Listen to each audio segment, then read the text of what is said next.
Welcome DMs. Today on Master of Dungeons we'll take a look at the Obliques. An ooze created by mind flayers after they experimented with oozes and puddings in the Underdark. This twisted evil monster was created from the mind of a Make-A-Wish kid for their wish they wanted to go to Wizards and create with the designers, which is pretty awesome. Now I'm doing away with Morden Kanan's Tome of Foes versions of everything now. Multiverse of Madness is out and on D&D Beyond. Unless you already own Tome of Foes and Volos, they are no longer supported by D&D, so we might as well make the move to Multiverse. So the Obliques and its three variations are really cool. You get three versions: the Obliques Spawn, the Adult Oblex, and the Elder Roblox. Like all oozes, they have terrible movement, which is only 20 feet, but unlike other oozes, they have exceptional intelligence. I mean, a gelatinous cube only has 1 intelligence, so it's too stupid to even recognise it as health, let alone it's nearly dead when it's getting attacked. The Obliques, though, are all smart enough to have a bit of self-preservation, and the Elder Oblex is a genius that rivals many wizards. So bear that in mind for your combat. Your party wizard wouldn't take unnecessary risks, so why would your Obliques? Let's look at everything the three Obliques have in common besides the movement. They're all amorphous, so can slip it into the tiniest of cracks, which bodes well for an idea in combat. They have an aversion to fire. This is disappointing but not terrible. It just gives us disadvantage on attack rolls and ability checks. And an unusual nature, so they don't sleep. They also have 60 foot of blind sight, so no sneaky rogues or invisible creatures surprising them as easily, and the usual condition immunities that an ooze gets against blind, charm, deafened, exhaustion and prone. The Spawn is a minor CR 1/4 minion, although its pseudopod attack does an additional D4 psychic damage, which is a nice fun addition. It's rarely resisted. Now, the amorphous ability is what we need to utilise. With only 20 feet of movement, ambush is the tactic we will need to utilise. It's also no idiot, so can tell the difference between a paladin or fighter running around in plate compared to a wizard in flimsy robes. So where do we set up the encounter? A log cabin, house with wooden floors, or a ship are an ideal choice. They're definitely more likely urban hunters than forests or woods, although caverns and caves with lots of nooks and crannies to hide in can work too. But what we want first is to have any spawn in the encounter hiding somewhere tiny that benefits from their amorphous ability and can ambush your party. Next is the Adult Oblex. Now, for encounter building with the Obliques, unless it's higher level play, you probably only want a single adult for a lower level party of about level 4, or a single Elder Oblex for a party of level 8s. The Adult Oblex is given 3 new abilities that the Spawn doesn't get: Eat Memories, Sulphurous Impersonation, and some spells. Sulphurous Impersonation is the most useful ability to have before the combat. It should be the thing we set up for. Imagine we are in a two-story house with a basement. It can have a tethered medium or smaller creature and is a perfect copy of its copy, although it smells faintly of sulphur. So in this house, maybe the Obliques killed a family, absorbing its memories and has created them.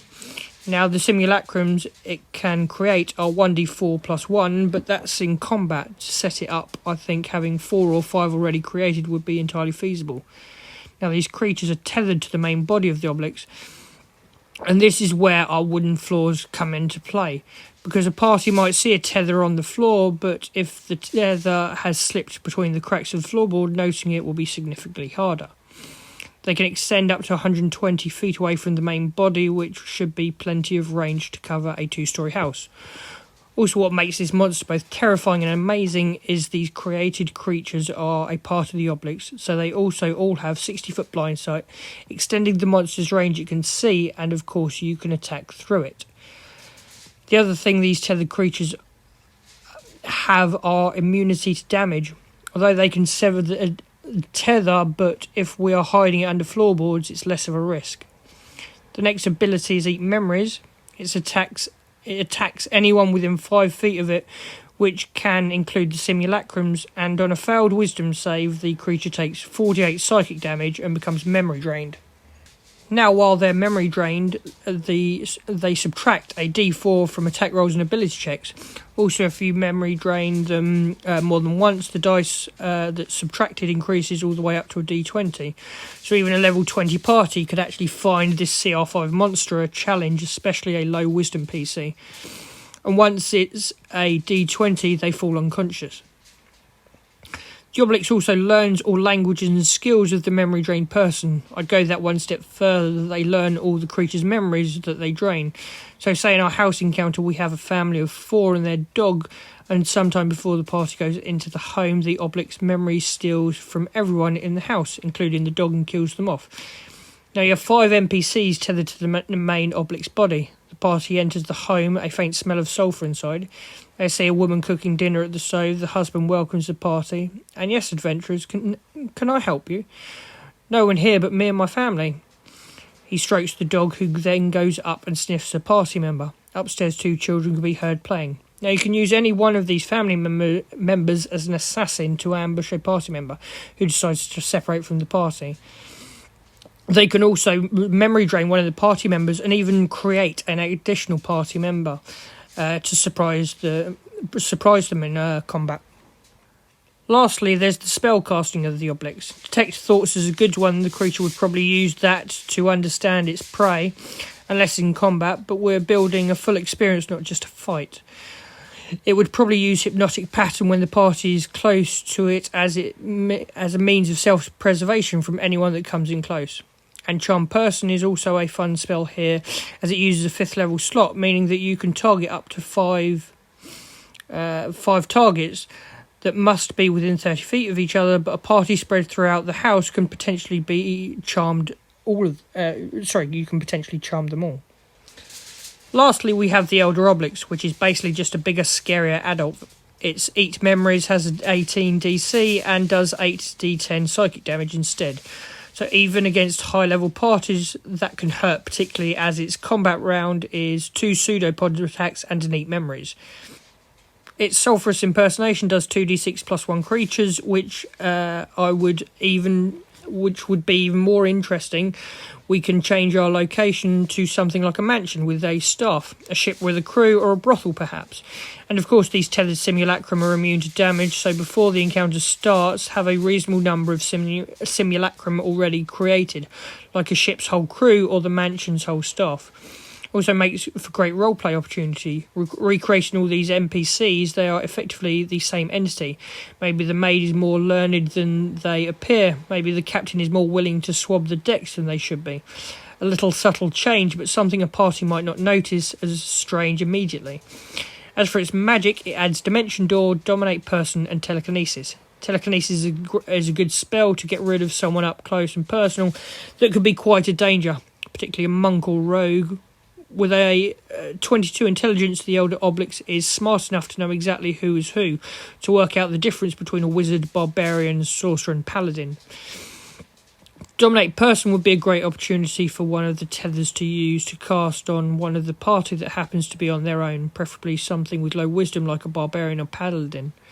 Then they have effectively added an extra bodyguard to their ranks. You could also feasibly have someone already under the Oblique's control. Maybe a force or group of heroes were sent to investigate the area before your party, and one of them has been dominated by the Obliques, maybe locked up somewhere ready to send out on such an occasion. The last spell is Dimension Door. The Obliques is a brilliant mind, so it isn't about to get exterminated just because your party are tough and dangerous mercenaries. So when it's thinking it's about to get murdered, it would use Dimension Door to escape, to return at a later stage to plague your party. So we have our encounter. We have a few Obliques spawn in hiding, waiting to attack your party when they get in close. We have an adult or elder Obliques hiding in the basement, stealing memories. The party has to run a gauntlet of death, avoiding the simulacrum to get to the main body of the creature, which can be a fun moment of roleplay plus investigation.